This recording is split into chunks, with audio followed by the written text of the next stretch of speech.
You never forget your first miscarriage.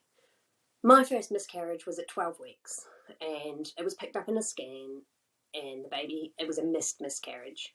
So I had a D&C that afternoon, and the next week had to go back to work and tell everyone I wasn't pregnant anymore. The second time, I was 6 weeks pregnant, and I went down a slide with my toddler, and something didn't feel right. So I bailed my toddler and my dog into a public toilet, cleaned up the best I could, and walked home. I thought that was the end of it, and I wasn't going to go to the doctor, but I did. And there was a little baby still hanging on in there. I had subchronic hematoma, which basically meant for the next rest of my pregnancy, I didn't know whether I was going to end up having a miscarriage, or if the baby was going to be born prematurely, or if everything was going to be okay. So at 21 weeks, I had a preterm, pre-labour rupture of the membranes and was admitted to King Edward Hospital in Perth. So King Edward Hospital has a long history of helping problem pregnancies and premature babies. It was opened in 1916 and still has these amazing vintage stylings, but it's actually one of the world-renowned places for premature babies. They throw a lot of facts at you when you first get there, but basically once your waters have broken, it's really likely that you're going to go into labour within 2 days to a week. So doctors can give you a steroid injection, which helps your baby's lungs. So when they're born early, it increases their chances of survival. There's a whole lot of stats about they start saving babies from 23 weeks. But as the longer you can keep a baby in, the better its survival chances are, and the risk of disability gets less and less the longer you can keep it in. So then I was on the ward.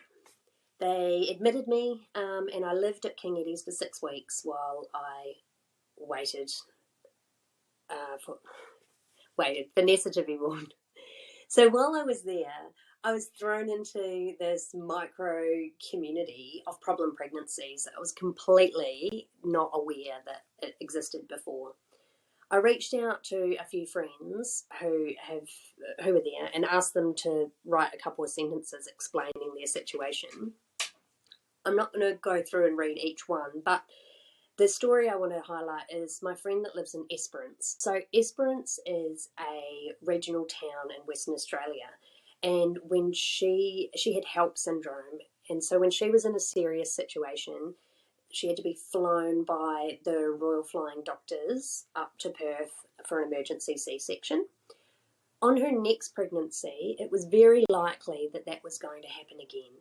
And so she had to come and live at the hospital. There's a whole wing of country girls who basically, if there's any risks, they come and live on the ward waiting for their babies to be born. Now, living on the ward is a roller coaster of emotions. You're constantly living in limbo and you don't really know what's going to happen. I've got some words behind me I can't show you here, but you're constantly wondering, is your baby going to live or die, or is it going to be really sick? Are you going to be stuck in hospital right until the end, or will you get to go home? And sometimes you're really hopeful, and then other times anxious and sad, and because you're just waiting for some news. There's a lot of waiting in hospital, waiting for the doctors to tell you something, waiting for some scan results.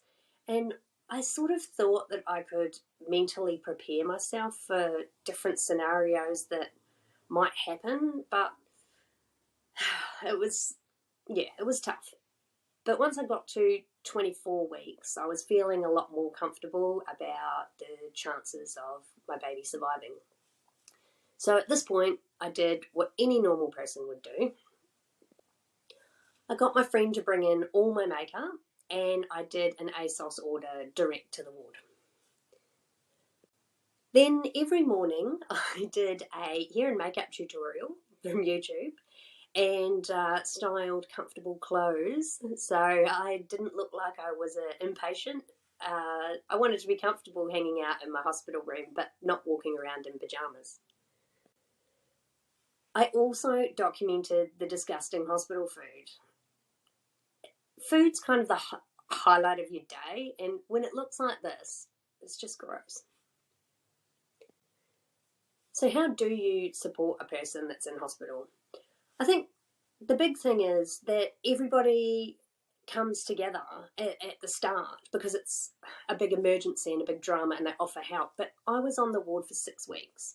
So, like, just a phone call or a SMS and just not forgetting that that person is still stuck there. Like, your life has moved on in 6 weeks, but when you're still living in a hospital, it's hard to remind people that you're still there. And if you do visit someone, take them food. Now, avocados and tomatoes are amazing because they don't need a fridge and they can make a hospital burger a million times better. But the person will also need a knife and a chopping board. And for me, I also got this gorgeous vintage plate. Bring their dog in for a visit. This was really exciting to see my dog Chinque. And this is an array of other gifts that were brought to me at hospital. I think the only time I've ever done a face mask was on the ward. But to keep my friends on their toes, I was learning Canva at the time, so I started graphing the gifts that I got.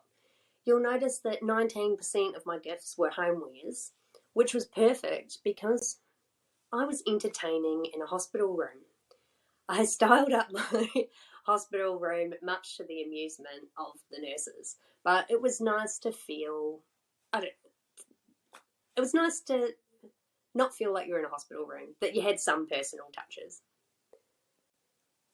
The other person that's going through a bit is the support person at home. So my partner was running his own business full time. My toddler went from one day in daycare to suddenly full-time daycare.